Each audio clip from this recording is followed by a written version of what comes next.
নমস্কাৰ।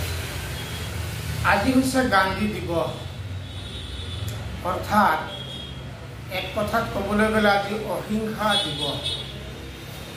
মহাত্মা গান্ধীৰ বাণী, গান্ধীজীৰ কৰ্মৰাজি, তেওঁৰ আদৰ্শ আৰু তেওঁৰ জীৱনৰ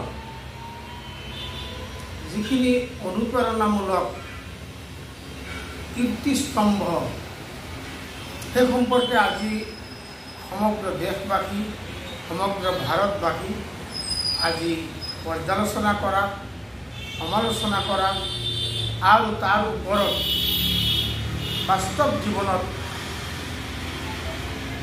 কিছু কৰ্মপদ্ধতি হাতত লোৱা, এয়াই হৈছে আমাৰ দেশখনৰ, আমাৰ ভাৰতবৰ্ষৰ এটি জাতীয় ঐক্য আৰু সংহতি ৰূপে বিবেচিত হোৱা উচিত।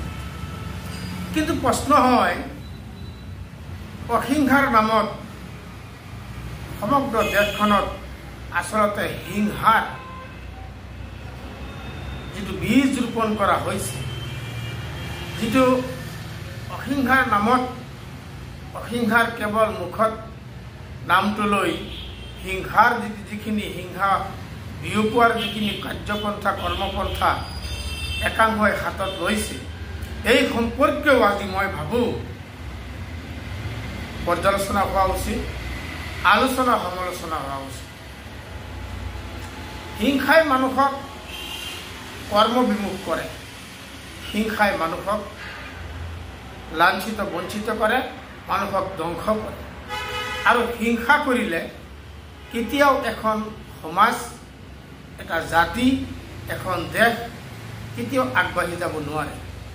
গতিকে আজিৰ এই সন্ধিক্ষণত, গান্ধী জয়ন্তীৰ পবিত্ৰ আজিৰ এই দিনটোত মই আমাৰ নগাঁও, মধ্য অসম, শৈভৰগাঁও প্ৰেছ ক্লাব তথা ভাৰতীয় পত্ৰকাৰ সংঘ তৰফৰ পৰা সকলোকে মই কৰজোৰা আহ্বান জনাওঁ, প্ৰাৰ্থনা জনাওঁ, আবেদন জনাওঁ, আমি আহক হিংসা পৰিহাৰ কৰোঁ, জাতিভেদ পৰিহাৰ কৰোঁ, আমি ইজনে আনজনক ভাল পোৱা শিকোঁ, আমি সদায় আৰ্তজনৰ কাষত থিয় হওঁ, আমি সদায় নিচলা, অবলা, সহায়হীন লোকৰ সহায়ক হিচাপে থিয় হওঁ।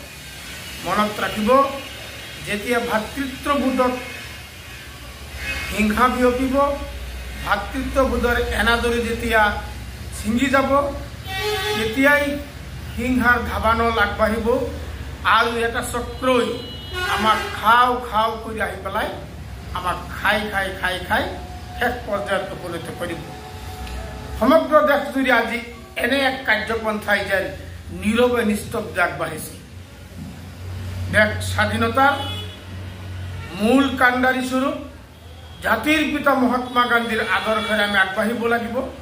আমি হিংসা ত্যাগ কৰিব লাগিব।